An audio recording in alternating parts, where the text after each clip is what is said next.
How to fix Instagram limit problem. So hello guys, in today's video I'm gonna show you how to fix this problem easy and fast. So all what you have to do is just go to the settings on your phone, and after that, open the settings, and after that scroll until you find the apps like this, and open the apps page, and then after you open it, it will take you here.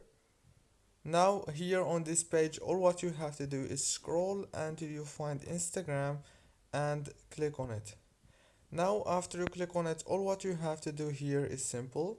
Just click on this option, it's called force stop, and then after you click on it, go to the storage,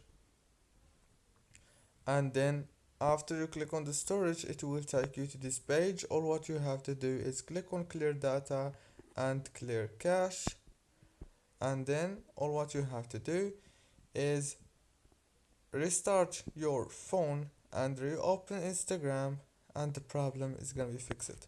Don't forget to like, subscribe.